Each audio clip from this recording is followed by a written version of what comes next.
स्वागत है इस आपके उन प्रश्न उत्तर की कक्षाओं में।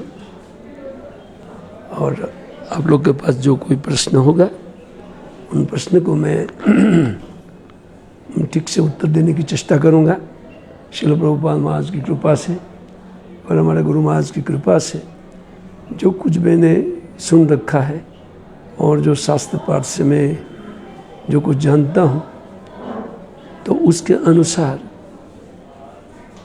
हम सभी जीवात्माएं ये एक असत्य वस्तु में फंसे हुए हैं। यद्यपि हम लोग नित्य हैं, लेकिन इस पर भी इस अनित्य संसार और अनित्य शरीर को प्राप्त कर लिए हैं। ये एक बहुत बड़ी दुर्घटना है। इस संसार में समस्त जीव इसी प्रकार इन असत वस्तु में गिरे हुए हैं। अर्थात जो हमारी देहात्म बुद्धि है, उन देहात्म बुद्धि के कारण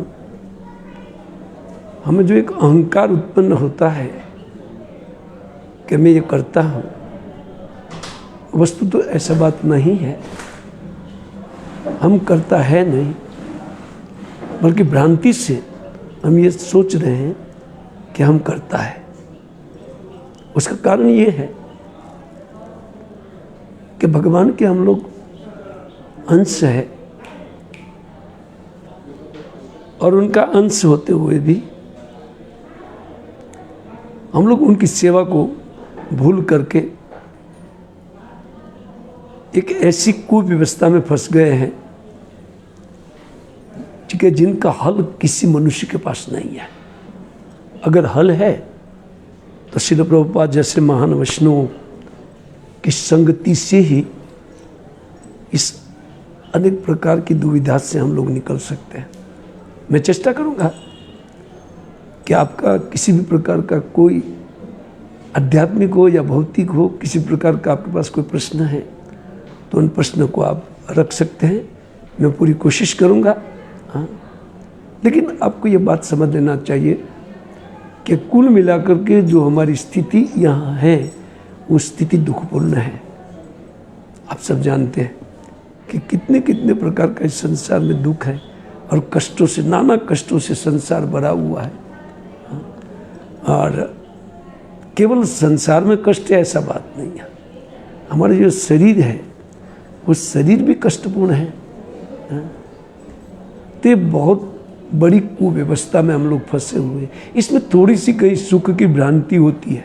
सुख तो है नहीं, लेकिन सुख की एक भ्रांत धारणा हमारे चित्त में उभरती है, और इसी में, इन भ्रांत धारणा में हम ये सोच रहे हैं कि आज नहीं तो कल मुझे सुख मिल जाएगा। लेकिन जहाँ सुख नाम की कोई वस्तु है ही नहीं, वहाँ मिलेगा कैसे? तो पूर्ण दुखमय अवस्था। और इसमें नाना प्रकार का प्रश्न जीवात्माओं के मन में घूमती है, लेकिन साधु की संगति के बिना उनका कोई सलूशन नहीं है। इसलिए हम लोग तो भाई यही कहते हैं सब लोगों को कि आप कृपा करके इन कृष्ण भावना मोमेंट में आइए और अपने समस्त प्रश्नों का उत्तर प्राप्त करके संतुष्टि के साथ जो साधन भजन यहाँ बताया जा रहा है, उन साधन भजन को फॉलोअप करके अपने जीवन में देख लीजिए। आपको लगता है कि नहीं, ये वस्तु तो अनुसरण करने से मेरे जीवन में जो एक अद्भुत प्रकार से मैं सारी बातों को स्पष्ट रूप में समझ पा रहा हूँ, तो ये तो केवल आना, या फिर आप इन प्रश्नों को रखिए कि जिसका उत्तर आपको मैं कर सकूं। और मेरा प्रयास रहेगा कि आप लोग अपने उन उत्तर सुन करके फिर आप सुनिश्चित इन हरे कृष्ण मूवमेंट के प्रति आकृष्ट होंगे। मेरी ये धारणा है, क्योंकि मैं भी एक आप जैसा इंसान ही हूँ।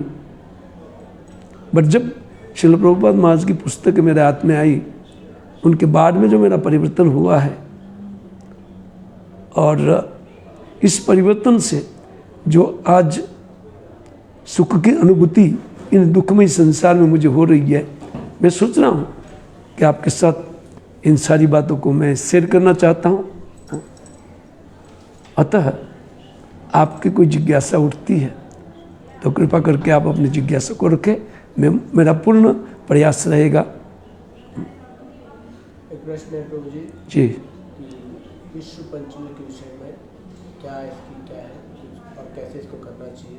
विश्व पंचक के रूप में कैसे तो इसको करना चाहिए? पद्म पुराण इत्यादि ग्रंथों में लिखा गया है कि विष्णु पंचक प्रारंभ से 5 दिन किया जाता है और 5 गव्य, उन 5 गव्यों को ले करके उनको किया जाता है, जैसे दूध, घी, दही और गोमूत्र, गोमय।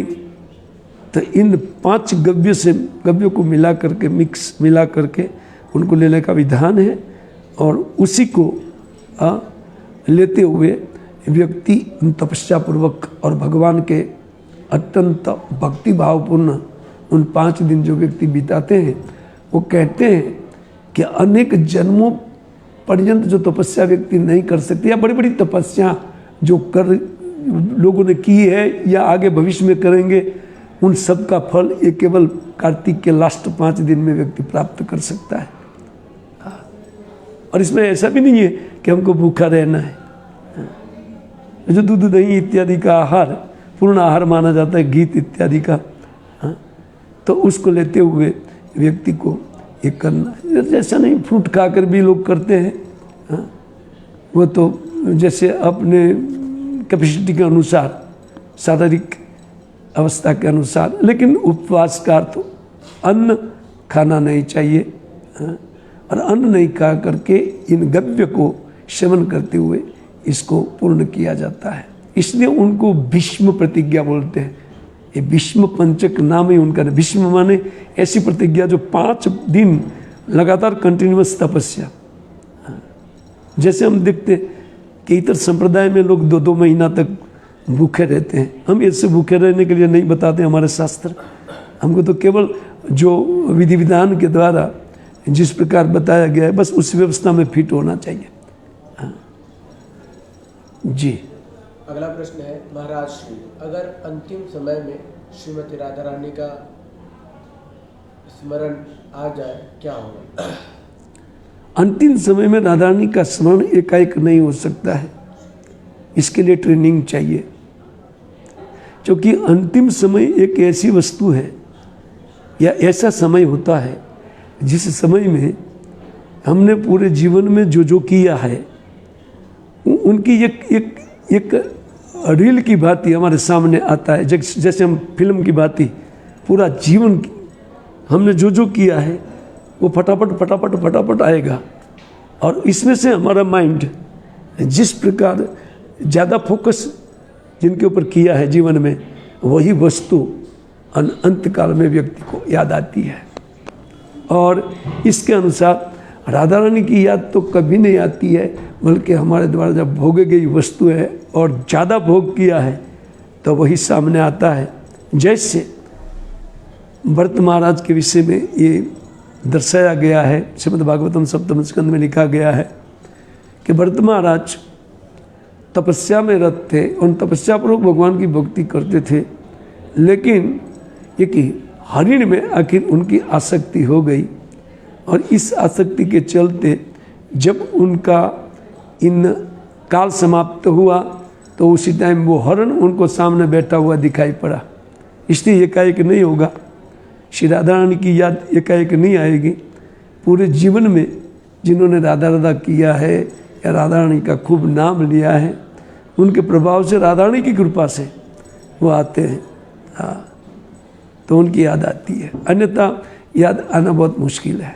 जी, अगला प्रश्न है कि भक्ति अपनी भक्ति को कैसे और सुदृढ़ किया जाए? जी, अपनी भक्ति को सुदृढ़ कैसे किया जाए? अपनी भक्ति को सुदृढ़ करने का एक बहुत सुंदर उपाय है। वो उपाय यही है कि हम लोग भगवान के शरणागत हो जाए। क्योंकि अंततः हमारा जो दुर्भाग्य शुरू हुआ है ना, ये केवल भगवान की विमुखता से शुरू हुआ है। देखिए, हम अपने जीवन में देख सकते हैं, शास्त्र में जो आदेश वो भगवान के द्वारा दिए गए आदेश है, लेकिन हम सोच रहे हैं कि अरे नहीं, ये शास्त्र में तो बातें लिखी है, इन सब का हम कैसे पालन कर सकते हैं। हाँ? बस उनको ऐसे कर सकते हैं आप कि केवल भगवान के शरणागति। शरणागति में एक चीज अवश्य होती है, क्योंकि हम लोग अपने आप को कर्तापन का भाव जो हमारे चित्त में है, वो कर्तापन का भाव एक अभिमान उत्पन्न करता है, एक अहंकार उत्पन्न करता है। पहले से जीव के चित्त में बहुत अहंकार भरा हुआ है, जो कि बहुत उल्लंघन किया है शास्त्रों का निर्देश, शास्त्र निर्देश का उल्लंघन किया है। और इसी जीवन में, वर्तमान जीवन में हम लोग अभी भी उन्हीं को फॉलो करते हैं, क्योंकि पिछले जन्म का जो संस्कार है वो संस्कार हमारे चित्त में पड़ा हुआ है। उन संस्कार को पूर्ण रूप से उनको त्याग करने के लिए भगवान की कृपा चाहिए या साधुजनों की कृपा चाहिए। केवल साधुजनों की कृपा और भगवत कृपा होगी तो ये संभव है कि हमारा भजन साधन चलेगा। और वो आता है शरणागति से। इसलिए मैंने पहले उत्तर दिया कि शरणागति, और शरणागति वालों का जितनी शरणागति ना प्रभु, उतना हमारा भजन सुष्ठु चलेगा, उसमें दो राय नहीं है। क्योंकि उतनी भगवान की कृपा रहती है। हाँ, ठीक है। ये कर्तापन का भाव कहे जाएगा, कर्तापन का भाव कैसे खत्म होगा? वो कर्तापन का भाव खत्म होगा अत्यंत सरल हृदय से भगवान को प्रार्थना करना। जैसे हमारे ग्रंथों में या हमारे आचार्यों ने जो पद्यावली लिखा है, जैसे नरोत्तम दास ठाकुर के द्वारा लिखे गए एक बहुत सुंदर ग्रंथ है प्रेम भक्ति चंद्रिका प्रार्थना। तो उन प्रेम भक्ति चंद्रिका का एक एक श्लोक बहुत ध्यान से पढ़ने का जरूरत है। अगर उनका पाठ हम लोग ध्यान से करेंगे ना, तो सुनिश्चित हम बहुत कम काल में ये कार्य कर सकते जो सालों में हमारा कार्य नहीं हुआ। क्यों? क्योंकि उसमें इस प्रकार का आचरण करके जो जीवन जीने वाले साधु है, जैसे नरोत्तम दास ठाकुर, तो उनकी प्रार्थना में कुछ दम है। दम का अर्थ ये होता है कि उन्होंने जिस प्रकार ये प्रार्थना हमारे लिए उपदेश के लिए बनाई है, बट उनको वो अपने में लेकर के बोलते हैं। और वास्तव में साधु जितने भक्ति में आगे बढ़ता है ना, उतना अपने आप को निम्न कक्षा में देखता है। जैसे कविराज गोस्वामी बोले, मैं तो मल के कीड़े से भी हीन हूँ, कोई मेरा नाम भी लेगा तो उनको पाप होगा। वो बनावट नहीं कर रहे, जो उनकी उन पराभक्ति के कारण उनके चित्त में ये फीलिंग हो रही है कि मैं सबसे नीचे हूँ, सबसे अधम हूँ। तो उनका इसी प्रकार का जो हृदय है उन प्रार्थना में बहता है। तो जो उन प्रार्थनाओं को नम्रता के साथ पाठ करने वाले लोग हैं ना, तो वो लोग उनके हृदय को, उनकी नम्रता को, उनके विवेक को वो प्राप्त कर लेता है प्रार्थनाओं के द्वारा। हाँ जी, ठीक है। अगला प्रश्न है प्रभु जी कि एक भक्त पूछ रहे हैं कि सूक्ष्म शरीर के बारे में कुछ बताइए। हैं? सूक्ष्म शरीर के बारे में कुछ। सूक्ष्म शरीर एक ऐसा शरीर हमारे पास है तो जिसमें अहंता और ममता उत्पन्न होती है। ये चार प्रकार का बना हुआ है: मन, बुद्धि, अहंकार और दूषित चित्त, दूषित चेतना। इन सब का मिश्रण, और उनको ही बोलते हैं लिंग शरीर शास्त्र में। और लिंग शरीर सूक्ष्म शरीर है। उसमें भाव उत्पन्न होता है, वो वस्तुतः माइक भाव ही उत्पन्न होता है। जो भजन का संस्कार उसमें डाला जाता है वो एक जबरदस्ती वाला मामला होता है, और उनको हम लोग जानते हैं। जैसे हम जब करने के लिए बैठते हैं तो हमको नींद आ जाती है, श्रवण करने के लिए बैठते तो बाकायदा सो जाते हैं। क्यों? क्योंकि एक विरुद्ध भाव है। हाँ, तो इसमें जो भी भावना उठती है वो जीव अपने अमंगल की भावना ही उनमें उठती है, कि जीव का अमंगल होने वाली भावना, इसको कहते हैं कामना। और वो इसलिए उत्पन्न होती है कि हम भगवान का प्रेमी होकर के उनको प्रेम करना छोड़ दिया है। इसलिए वही भगवत प्रेम वो विपर्य, उनका विपरीत भावना में, कामना के रूप में हमारे चित्त में लगा हुआ है। उनमें से केवल मात्र हमारे दुख की ही पूर्ति होगी, सुख कभी नहीं। और दुख कौन चाहता था? कोई नहीं चाहता संसार में दुख है। लेकिन हम कार्य हमसे ऐसा ही होता है, इसका कारण है माया।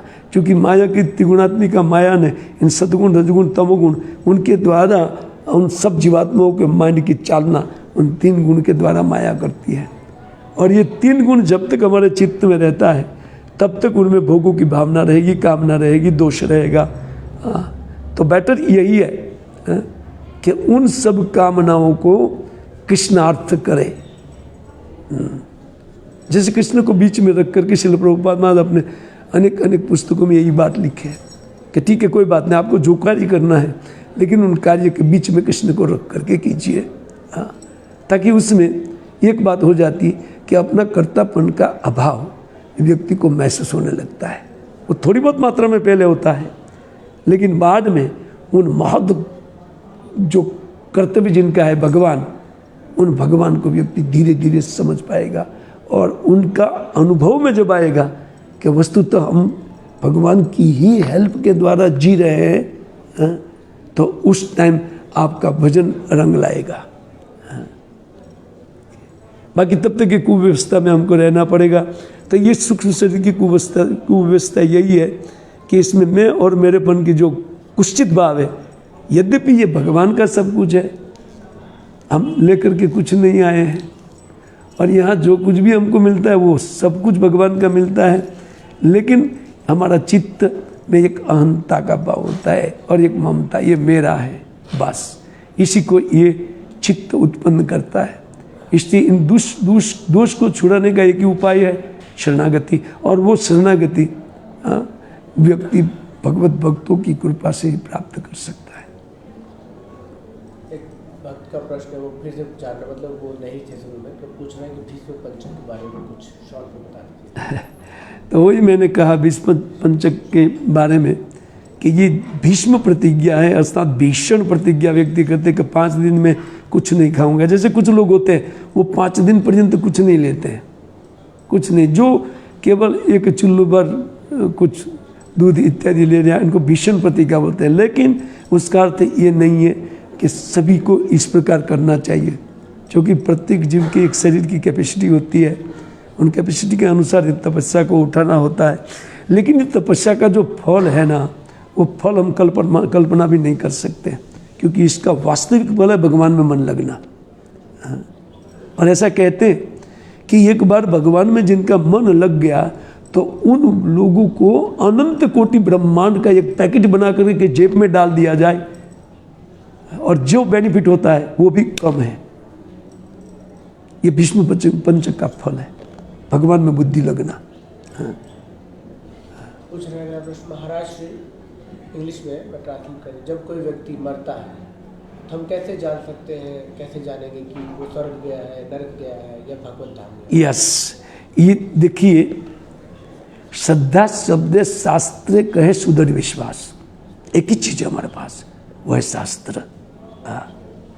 वो नरक गया है कि वो स्वर्ग गया है, उनकी जानकारी के लिए शास्त्र में कर्मों का निरूपण है।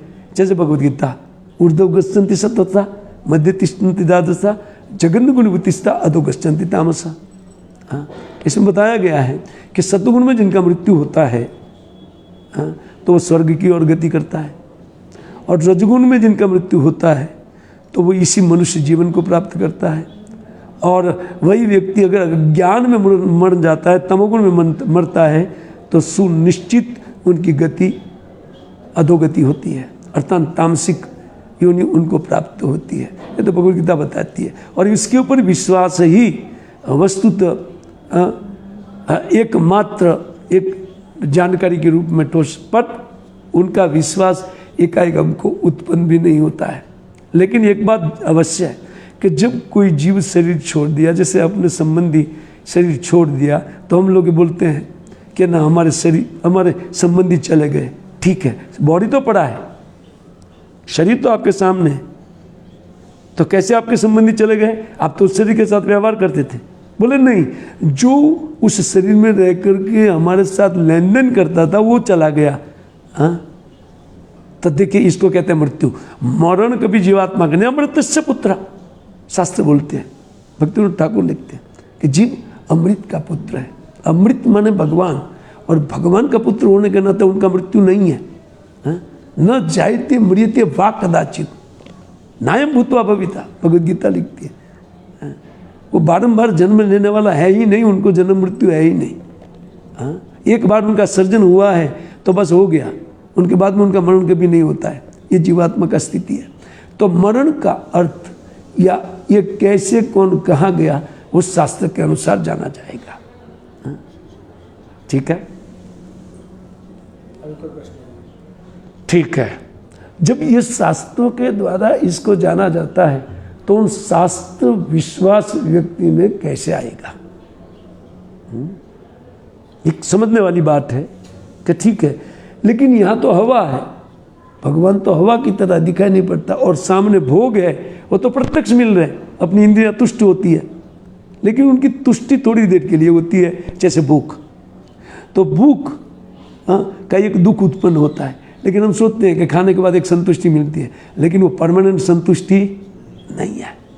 ठीक, लेकिन शास्त्र ये बता रहे हैं कि अगर जीव भक्ति करना चालू करता है तो भक्तिर परेश अनुभूति विरक्ति अन्य त्रिक एक काल, ये तीनों एक साथ में होता है। भक्ति चलती है तो केवल भक्ति नहीं चलेगी, भक्ति के साथ कहते परेश अनुभूति, व्यक्ति का उन भगवान का अनुभव उनका बढ़ता जाता है।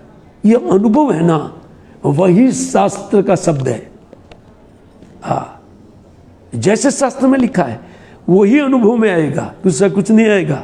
ये परमात्मा का अनुभव, भगवान का अनुभव, और अनुभव के साथ विश्वास बढ़ता है। वो विश्वास दृढ़ होता है कि नहीं, ये जो शास्त्र लिखता है उसके अनुसार मेरी अनुभूति होती है। देखिए, शब्द और साधु और गुरु, ये तीनों का एक वाक्यता है। साधु शास्त्र गुरु, ये तीन में एक वाक्यता है।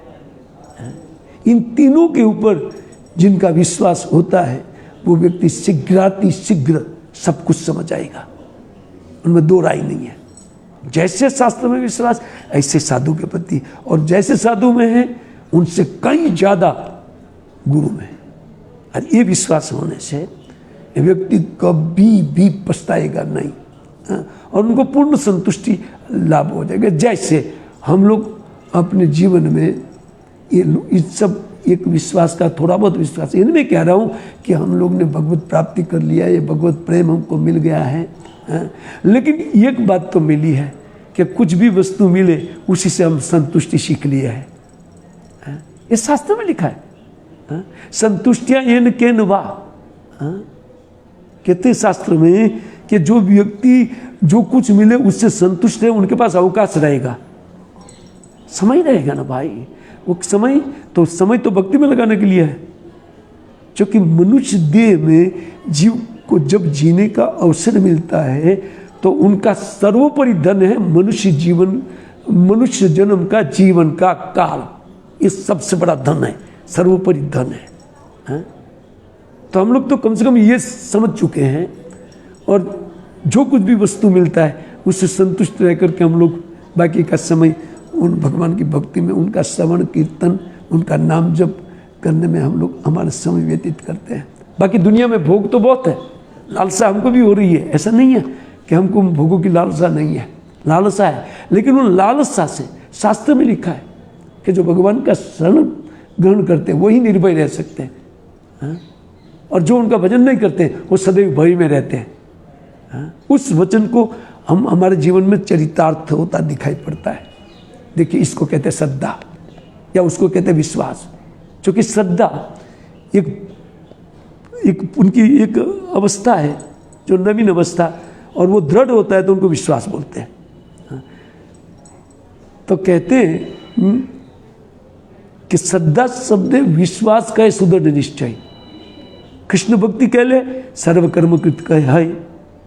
तब देखिए, ये श्रद्धा जब विश्वास में परिवर्तित हो जाता है कि मैं कृष्ण भक्ति करता हूँ, इसलिए मेरा सब कुछ का, मेरा लोक, मेरा परलोक, मेरे पितर, ये जो कुछ भी है उन सबको मैं संतुष्ट करता हूँ। मेरे आप्तजन ये सब संतुष्टि प्राप्त कर रहे हैं। क्यों? क्योंकि ये जड़ में पानी डालने की तरह है। एक प्रश्न है जी, कि हमारी पूजा प्रार्थना भगवान जी एक्सेप्ट कर रहे हैं, कैसे फील कर सकते हैं? हम कैसे फील करेंगे कि भगवान हमारी प्रार्थना को सुनते हैं? देखिए, हमारी प्रत्येक प्रार्थना को या प्रत्येक जीव के हृदय में आने वाले जो 10वें विचार है, भगवान की अचिंत शक्ति से श्री भगवान उन 15वां विचार जानते हैं कि इनके माइंड में क्या विचार आएगा और उनके लिए व्यवस्था करके रखते हैं। जैसे ये संसार श्री भगवान के द्वारा जीवों के भोग्य वस्तु के रूप में बनाया गया है। जो भी यहाँ आएगा तो अपनी इच्छा के अनुसार भोग भोगेगा, वो पहले से रख करके छोड़ा है। देखिए, हमने व्यवस्था नहीं किया। जैसे माता के स्तन में दूध भरना, तो कोई स्त्री थोड़ी अपने स्तन में दूध भर सकती है? जो ये कुमारिका है, बालिका है, वो अपने स्तन में दूध भरे कितना भी इंजेक्शन के द्वारा नहीं होगा, है ना? तो बच्चे के लिए कौन व्यवस्था करते हैं? स्वाभाविक विश्वास होगा भगवान में। इन सारी बातों से हमें समझ सकते हैं कि भगवान ने हमारे लिए पहले से व्यवस्था बना करके रखा है। पर एक अहंकार हमें उत्पन्न होता है जब हम भगवान को समझते नहीं है, उनके ऊपर विश्वास नहीं होता है, तो निश्चित हमारे मन के ऊपर विश्वास जाएगा और हमारा मन धोखेबाज है। याद रखना चाहिए, सबसे बड़ा धोखेबाज कोई है तो अपना मन है। वो सदैव जीव को धोखा देता है। उसमें काम, क्रोध, मद, लोभ, मोह, ये 6 शत्रु उत्पन्न होकर के हमेशा जीव को उल्टे पथ पर चलाने वाला है। ये उल्टा स्त्री की तरह हमारी मति को भ्रमित करने वाला है। जी, इसीलिए आपको ये समझना चाहिए कि जो शास्त्र बताते हैं वही ठीक है। शास्त्र के साथ कहते हैं, शास्त्र शब्द, उन शब्द ही हमारे पास बल है शास्त्र का। ध्यान रहे, जो व्यक्ति का शास्त्र में विश्वास है वो शीघ्रातिशीघ्र भगवान को समझ पाएगा, क्योंकि उनका विश्वास साधु में हो जाएगा, उनका विश्वास गुरु में हो जाएगा।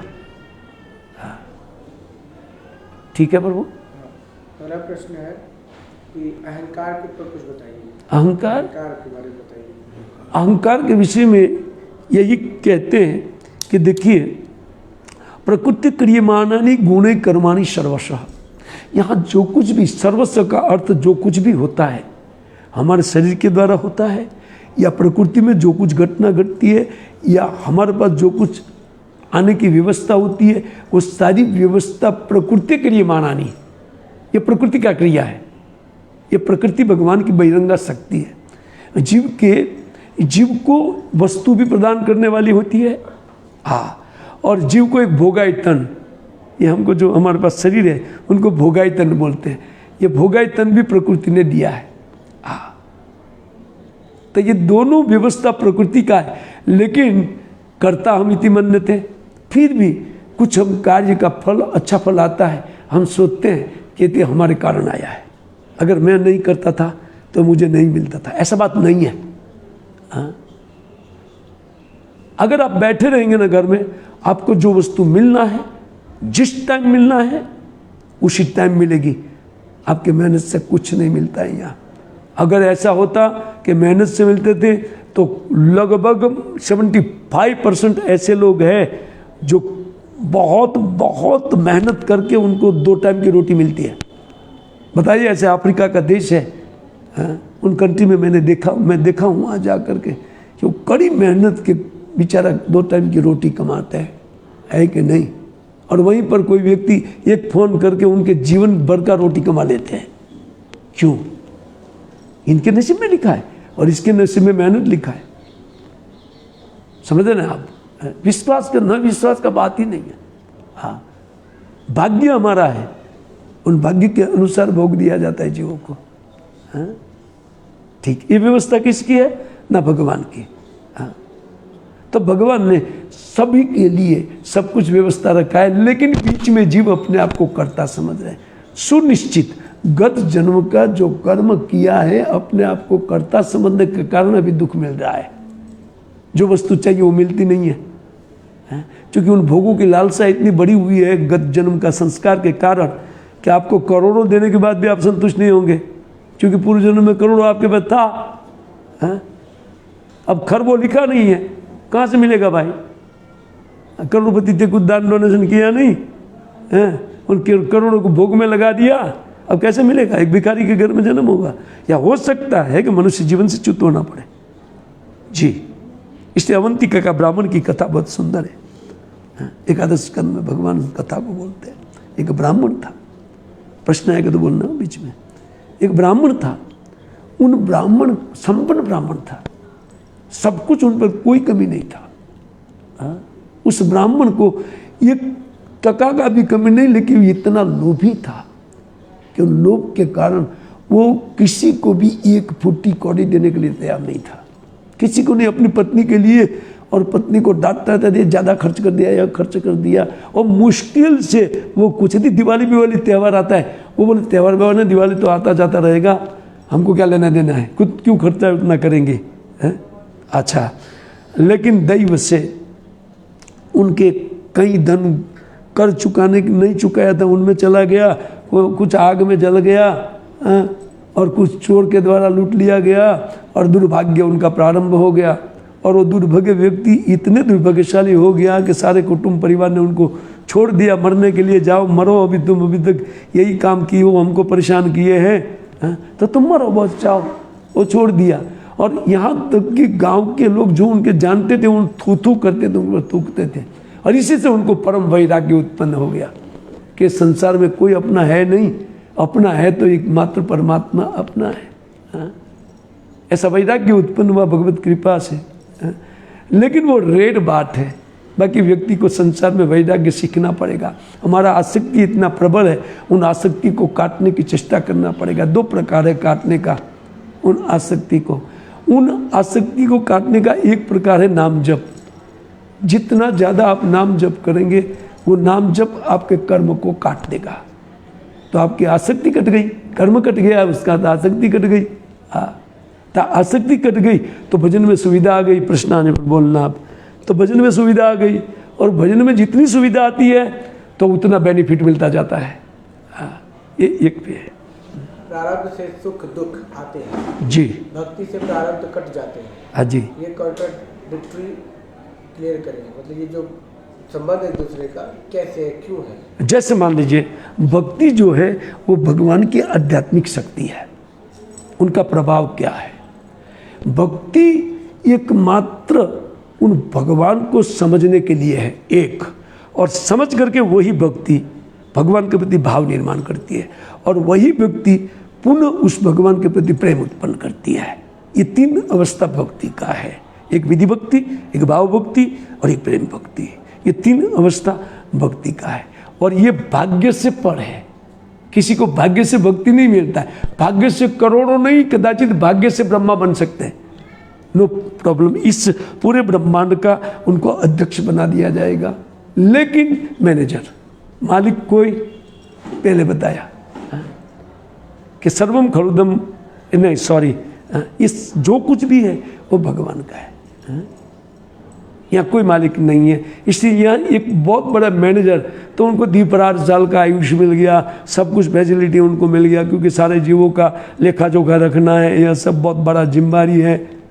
पर भागवतम में बताया गया है कि ब्रह्मा जी कंटाल करके बोलते हैं, मैं तो मुक्ति के लिए भजन कर रहा हूँ, मेरा प्रेम नहीं है, इस झंझट से मेरा मुक्ति मिले। लेकिन देखो यहाँ पर छोटा पोस्ट मिल गया तो जीव को कितना अहंकार होता है। श्री ब्रह्मा इसको छोड़ना चाहते हैं, क्योंकि जानते कि कितना बड़ा झंझट है मैनेजमेंट में।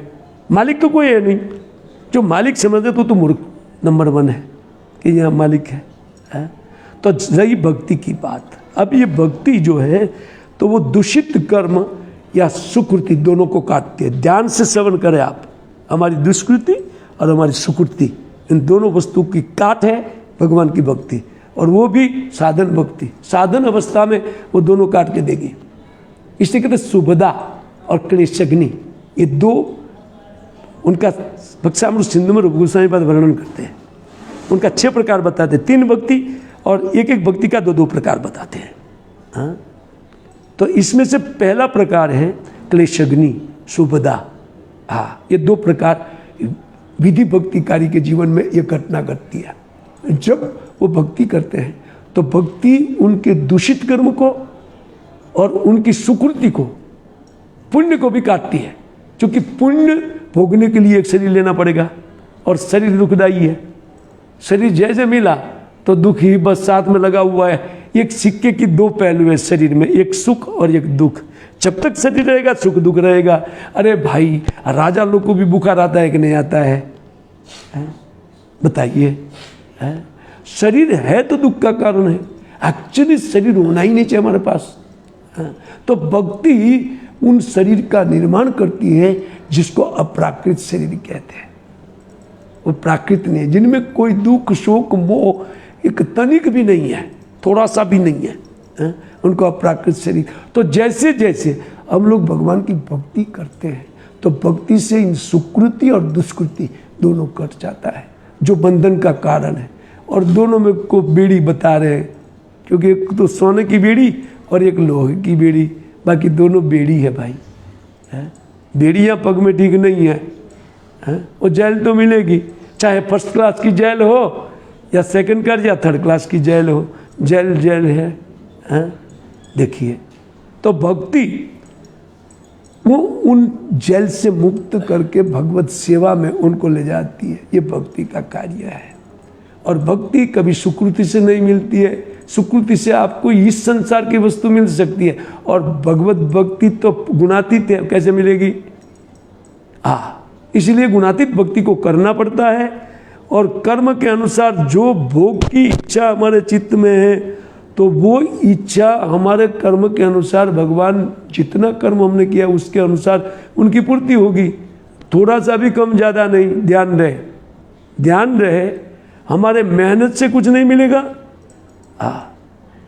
हमारे लाख उपाय करने भी कुछ नहीं मिलेगा। ऐसा देखा जाता है। बड़े बड़े बुद्धिमान भटक रहे और बुद्धू लोग मजे मार रहे हैं कि नहीं? ये संसार है, क्योंकि उनके भाग्य में था। गत जन्म में उन्होंने कहा, गत जन्म में हमारा कर्म ठीक नहीं था। खैर, तो ये कर्म से मिलता है, इनको कर्म बोलते हैं। लेकिन कर्म के ऊपर एक निष्कर्म है। वो नैष्कर्म जो करते हैं, वो नैष्कर्म का फल बताया गया है ज्ञान। उनको कुछ ज्ञान मिलता है। ज्ञान क्या है? उनको सतगुण में ले जाया जाएगा। सतगुण में उनको समझदारी आ जाएगी कि हमारे कर्म के कारण मुझे दुख लग रहा है, तो वो मैं कर्म कोई करूँगा ही नहीं ताकि मुझे दुख ना हो। उनको बोलते हैं ज्ञान। दुख नहीं चाहना तो बोलते क्या ना, मुक्ति चाहता है दुखों से, बस ये ज्ञान का फल है मुक्ति। कर्म का फल है दुष्युक्त शरीर, चाहे पुण्य हो और चाहे पाप हो, वो दोनों दुखदाई है। इससे ज्ञानी व्यक्ति ज्ञान चाहते हुए वो क्या विचार करते हैं? बोले मैं मुक्त हो जाऊंगा। लेकिन मुक्त होकर करेंगे क्या? मुक्ति में भी वस्तु तो किसी को मुक्ति नहीं चाहिए। जीव का स्वभाव है प्रवृत्ति।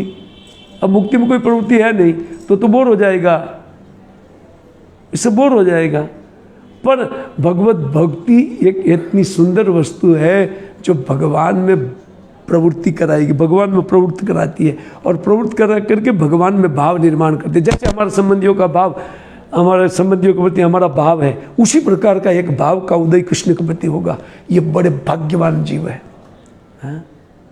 ऐसा कहते कृष्ण भाविता मति कुतो अपनी लभ्यते करियता। रूप गोस्वामी पाद। इसी प्रकार की जो बुद्धि है वो कहीं पर भी मिलती है ना, करोड़ों दे करके खरीद लो। लेकिन कहते कोटि जन्म सुकृति न लभ्यते, करोड़ों जन्म की सुकृति से भी वो भक्ति नहीं आती, उनको करने से आती है। हरे कृष्ण मंत्र जप करें और भगवद गीता श्रीमद् भागवतम जो एज इट इज है, उन वैष्णवों के द्वारा लिखा गया शास्त्र है। जैसे श्रील प्रभुपाद महाराज ने हमको शास्त्र खूब दिया है, उनका पठन पाठन से उसी प्रकार की बुद्धि को हम कमा सकते हैं।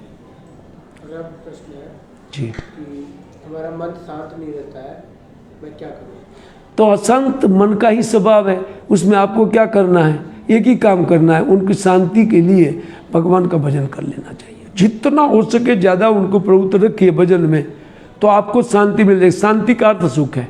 शांति रहना कोई नहीं चाहता है, शांति का अर्थ होता है सुख। जैसे मान लीजिए कि आपको कथा पसंद नहीं है और बोलते हैं आप श्रवण करने के लिए, बोलेंगे श्रवण पसंद नहीं, कोई बात नहीं, आप बैठिए। बैठने के बाद आप थोड़ी देर में सो जाएंगे, तो एक शांति हुआ कि नहीं भाई? एक तो सुख तत्काल मिला, कि नाना प्रकार का अनेक जगह में दूषित इचित घुमाता था, वो कम से कम सुला दिया। सोना एक शांति है। तब सोचिए, जिसको प्रवृत्त होते ही इतना अद्भुत सुख दे सकती है, जिनकी हम कल्पना नहीं। टैबलेट लेने से नहीं नींद आएगा, लेकिन जपमाला हाथ में लेने से सो जाएंगे, है कि नहीं माता? वो सो जाते हैं जपमाला हाथ में लेकर के, देखिए, है कि नहीं? तो जो शुरुआत इतना सुख देती है, शांति देती है, आप सोच नहीं सकते कि वो जब परावस्था में वो सब होगा, है, तब वो भगवान को आकृष्ट करने वाली हो जाएगी। इसको सुदुर्लभा नाम से जाना जाता है। भाव भक्ति के विषय में वो लिखा गया, मोक्ष लघुता कृता सुदुर्लभा। सुदुर्लभा मोक्ष लघुता, वो मोक्ष को भी अत्यंत तुच्छ कर देती है आगे भक्ति। ठीक है प्रभु? अभी क्वेश्चन नहीं है जी। भगवान जो है गोकुल वृंदावन ले आए थे जी। यहाँ घर कहाँ रहते थे? लीला सिंधु बहुत सारी। प्रश्न ये है, इधर कुछ बैठे हैं श्रवण करने वाले, तो उनका प्रश्न ये है कि भगवान जब वृंदावन में निवास करते थे, एग्जैक्ट उनका स्थल क्या है, निवास स्थल क्या है? भाई गोकुल है तो कोई कहते कि नहीं, वो तो महाराज का डेरा तो उधर नंदीश्वर पर्वत के ऊपर है, नंदग्राम में है। तो कोई कहते नहीं छठीकरा में भी। जी हाँ, ये ब्रज वृंदावन है। इसको व्याख्या में ब्रजति गच्छति इति ब्रज, सनातन गोस्वामी पाद इनकी व्याख्या की है। ब्रजति गच्छति इति ब्रज, जो ब्रज का अर्थ जहाँ चलते रहते हैं। जैसे आज भी समुदाय आते हैं यहाँ दर्शन के लिए, तो कोई लोग ठीक से बैठते नहीं, चलते रहते हैं। ठीक उसी प्रकार नंद महाराज का डेरा और विश्वभानु जी का डेरा वो घूमता रहता था जहाँ तहाँ। जैसे मान लीजिए कि गोकुल में वो लोग रहते थे, तो गोकुल में जब से कृष्ण का जन्म हुआ उपद्रव चालू हो गया।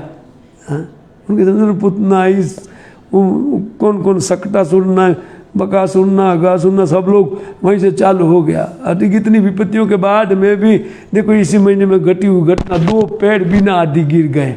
धड़ाम ना जब आवाज़ आया, तो आवाज़ के साथ में वो ब्रजवासी लोग दौड़ के आए। नंद बाबा भी दौड़ कर, क्या आवाज़ आया, हमारे घर की ओर से आवाज़ आया। सब लोग नंदालय की ओर दौड़ गए वहाँ से। तो जा करके देखा तो 2 पेड़ गिरे हुए थे और लाला बीच में हंस रहा था। तो बोला ये कैसे गिरा, कैसे गया, आंधी तूफान नहीं है, ये कैसे गिर गया है? तो वो बच्चे लोग तो देखते थे किसने लीला को, बोले इसने गिराया। बोले चुप, इसी ने गिराया। पर उन लोगों ने निर्णय लिया कि देखो ये पेड़ अपने आप बिना आंधी गिर रहे हैं, कहीं छत गिर गया तो घर का है, इसलिए यहाँ से हम लोग चल देंगे। तो वो डेरा लेकर के छठीकरा में डाले और छठीकरा से फिर घूमते हुए वो नंदगांव गए। तो ये डेरा जैसे डेरावली एक नाम ही है, डेरावली, जहाँ दिग्ग को डेरावली बोलते हैं। तो वह सब जगह घूमते हैं ब्रज में। इससे आज भी प्रथा है, जो भक्त लोग आते हैं ना वो यहाँ घूमते रहते हैं, शांति से सोते नहीं है। हमारे माता पिता के मुक्ति के लिए हमें क्या करना चाहिए? केवल भगवान की भक्ति करना चाहिए। अगर कोई भक्ति कर लिया, ऐसा श्लोक है, पद्म पुराण इत्यादि में श्लोक में पाठ किया हूँ। वो कहते हैं पितृ नृत्यंती पितरा, और ऐसे कैसे श्लोक है, तंति पितृता। तो कहते हैं मत कूले वैष्णवा जाता मत ताता भविष्यति। एक बीच में लाइन भूल गया। जो लोग के घर में भगवान विष्णु का भक्त, उनके परंपरा में कोई भक्त हो गया तो उनके पितर नृत्य करते हैं, नृत्यंती पितरा। वो लोग जहाँ है वहाँ नृत्य करते हैं कि मत कुले वैष्णवा जाता, अरे मेरे कुल में कोई एक वैष्णव हुआ है, मत त्राता भविष्यति, और भविष्य में मेरा उद्धार करेगा। तो इसलिए उन पितर की साध्य से एक बहुत बड़ा कार्य ये है भगवान की भक्ति। नो डाउट शास्त्र में लिखा है, तो वो एक कर्मकांड के विषय में ये सब लिखा गया है। लेकिन जो भक्ति करते हैं उनको, उनके लिए व्यवस्था नहीं है। जैसे श्री नारद जी कहते हैं, वो कैसे ने तृप्यंती तत्स्कंद भुजोपशाखा तरोर निसिंचन मूलम। जो लोग तरु का मूल का सिंचन करते हैं तो तृप्यंती तत्स्कंद भुजोपशाखा, तो उन पेड़ का तना, उनकी डाली टहनी, उन सब जगह जल पहुंच जाता है ना। तो उसी प्रकार कहते हैं जो व्यक्ति भगवान विष्णु का पूजन करते हैं उनको फिर भिन्न भिन्न देवी देवता और पितृ इत्यादि का पूजन की आवश्यकता नहीं है।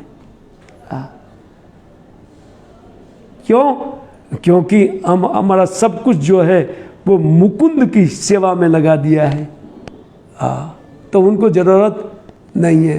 बट ये बात अवश्य है कि जब उस प्रकार के हम लोग भक्त नहीं है तब तक साध्य कर्म इत्यादि करते रहना चाहिए पितरों के लिए। एक दिन विश्वास हो जाएगा कि कृष्ण भक्ति कैले सर्व कर्म कृत है, तब उनके बाद में आपको करने का आवश्यकता नहीं रहेगा। ठीक है, और कोई जिज्ञासा है? हाँ, 10 मिनट और है। आपके माइंड में जो भी जिज्ञासा है आप लोग रख सकते हैं। बता रहे जी, पितरों में पुकारते हैं गया में जाकर वो विष्णु पद की पूजा कराते हैं। हाँ, वो जो जहाँ पर साध्य करते हैं, प्रभु जी ने सुझाव दिया, बहुत थैंक यू वेरी मच। जहाँ साध्य करते हैं विष्णु पद है, जानते हैं गया जी में। वो गया जी तीर्थ क्यों है? वो विष्णु का पद के कारण गया जी तीर्थ बने हैं। हाँ, बाकी कोई तीर्थों का कोई महत्व नहीं। गंगा को क्यों तीर्थ कहा जाता है? ना उसी चरण कमल से निकली हुई है, इसलिए उनको तीर्थ बोलते हैं। जमुना जी क्यों पवित्र है? क्योंकि भगवान श्री कृष्ण की वो पटरानी है जमुना। पहले जल जमुना में भगवान स्नान करते हैं। तो ये जितना तीर्थ इत्यादि वो पवित्र करने के लिए है। तो पितरों की शुद्धि के लिए भक्ति के अलावा, उनके कुल में कोई भक्ति करते हैं तो उनके अलावा उनकी शुद्धि का उनसे बड़ा उपाय क्या लोग खोज करके निकाल सकते हैं, है कि नहीं? भक्ति कुछ जी जी, ये मैं बोलने का प्रयास कर रहा हूँ, आप समझ लेंगे सर। कोई बात नहीं, बोलिए। मथुरा महात्मा में ऐसा लिखा है कि हम यहाँ सोते भी हैं तो भी भगवान को, हरि को प्रणाम दंडवत हुआ। अगर हमने साधारण भोजन भी लिया तो भी वो भगवान हरि का प्रसाद है और इत्यादि। लेकिन हम लोग इस्कॉन के भक्त हैं और हमको प्रभुपाद ने बहुत स्ट्रिक्ट गाइडलाइंस दिया है, बोला भाग मत खाओ और यहाँ प्रसाद। लेकिन मथुरा महात्मा भी रूप गोस्वामी ने ही कंपाइल उसको बनाया है। तो नहीं, वो पुराण से लेकर के श्लोक को पुराण के लेकर कोट किया है। अच्छा। उन्होंने रचना नहीं किया है। अच्छा। हाँ, उन्होंने रचना किया, उसके माध्यम से बहुत सारा आदेश दिया है। बाकी श्लोक तो उन्होंने एज इट रखा है।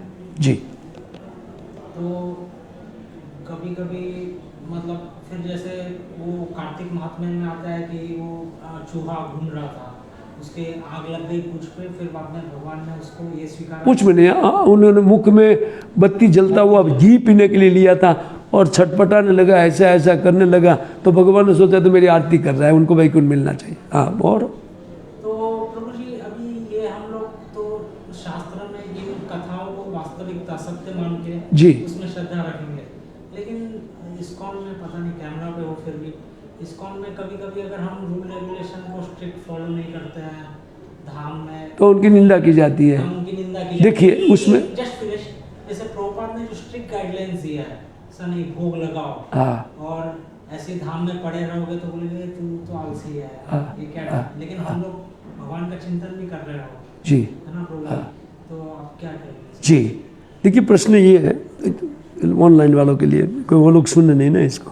प्रश्न प्रभु जी का यही है कि देखिए, जब मथुरा महात्म्य में सनातन गोस्वामी पाद ने उन कोटेशन देते हुए शास्त्रों का ये बताया गया है कि यहाँ जो लोग सोते हैं उनको मुक्ति का फल मिलता है, जो लोग घूमते हैं परिक्रमा का फल मिलता है, जो लोग कुछ भी खाते हैं तो प्रसाद खाते हैं उतना फल मिलता है। दो राय नहीं है प्रभु जी इसमें। हाँ, और इस प्रकार अगर कोई भक्त करता है तो उनकी निंदा क्यों होती है? उसका कारण एक ये है, निंदा उनकी इसलिए उनको सुनना पड़ता है कि आगे ऐसे भक्तों की निंदा उन्होंने किया है। जैसे स्तुति और निंदा, इन दोनों को सहन करने के लिए बॉडी मिलता है, एक शरीर जीव को दिया जाता है। तो सप्तम स्कंद में ये सब नारद मुनि का उक्ति है। जो युधिष्ठिर महाराज शरीर मिलता है वो जीव को, वो दोनों के लिए किसी की प्रशंसा की है, किसी की निंदा की है। ठीक, तो वो तो मिलेगा ही मिलेगा प्रभु जी, क्योंकि हमारे द्वारा किया गया वस्तु हमको रिएक्ट करता है। एक बात तो ये तो बराबर बराबर हो रहा है, क्योंकि हमने निंदा किया इसलिए कोई हमारी निंदा करेगा, अन्यथा नहीं करेगा। ये 100% है। 1 मिनट बाद में आप पूछिए। हाँ, एक बात। दूसरी बात ये रही कि देखिए, अपराध, चूहा ने कोई अपराध नहीं किया था, वो केवल बाती लेकर के घुमा रहा था। उनके पास मनुष्य शरीर नहीं, अपराध कैसे होगा? अपराध मनुष्य शरीर से होता है। तो हम लोग अपराध करते हैं, इसलिए ये धाम होने के कारण केवल निंदा भर सुनवा करके अपराध कट जाता है। प्रभु जी, अपराध कटेगा निंदा से, बहुत बड़ी बात है। क्या सॉरी, अपराध क्या? कोई निंदा आपका निंदा कर दिया, इसी के कारण एक अपराध कट गया हमारा। ये तो कभी नहीं, कोई दूसरे धाम में नहीं सुना जाता है। ये चिन्मयी धाम है, इनकी एक व्यवस्था ऐसी है प्रभु जी। हाँ, हमारा बहुत बड़ा अपराध केवल निंदा से कट जाएगा। कोई दूसरा निंदा करेगा ना, उससे हमारा अपराध कटता है। तो हमको ये सोचना चाहिए प्रभु जी कि देखिए, ये तो धाम का कृपा है कि मुझे निंदा सुनने को मिले, क्योंकि मेरा बहुत बड़ा अपराध है जी। इसे कतई हमारा निंदा करने वाले की कभी निंदा नहीं करनी चाहिए। उनको सहन कर लेने से हम पार निकल जाएंगे, क्योंकि हम धाम में हैं। हाँ, इसकी दिव्य स्थिति को हम समझ नहीं पा रहे हैं। ये धाम की एक दिव्य अवस्था है, वस्तु शक्ति है भाई। प्रत्येक वस्तु का, जैसे सूर्य की एक शक्ति है, वो तापमान है, वो सूर्य की शक्ति है। नहीं जानने वाला अंधा व्यक्ति भी सूर्य को नहीं देखता है, लेकिन उनको ताप लगेगा। तो हमारा अनुभव नहीं है, अनुभव विहीन है, कोई आध्यात्मिकता का अनुभव नहीं है। लेकिन वो धाम का महिमा एक है कि जो हमारा अपराध सब काट करके दे रहे हैं। पता है, निंदा से अपराध कट जाएगा, सुना आपने कभी है? लेकिन ये होता है क्योंकि धाम की महिमा। मैं आपको मथुरा महिमा में इसी सनातन गोस्वामी पाद के पुस्तक में बता सकता हूँ। बृहद भागवतामृतम में बात लिखा हुआ है। आपने जो बोला उसको मैं स्वीकारता तो हूँ। मैंने जो सुना है वो ये है कि अगर हम दूसरे की निंदा करते हैं तो उसके दुर्गुण हमारे में आते हैं, और हम उसकी अच्छाई करते हैं तो उसके सद्गुण हमारे आते हैं। ये तो एक विशेष बात रही प्रभु जी, आपके प्रश्न की बाहर की बात है। ये तो मैं तो आपका उत्तर दिया।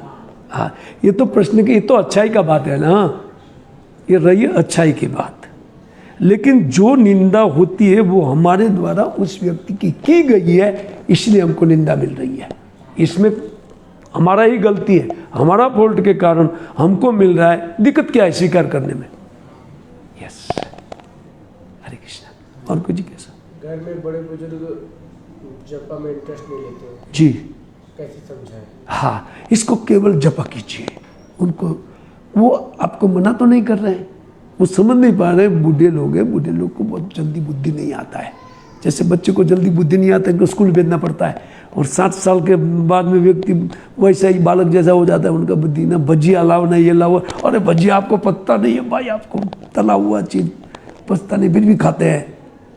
तो इस प्रकार का बात। इसलिए आप एक काम करना, जैसे बच्चों को सिखाने के लिए आप जप करते हैं, राइट ना?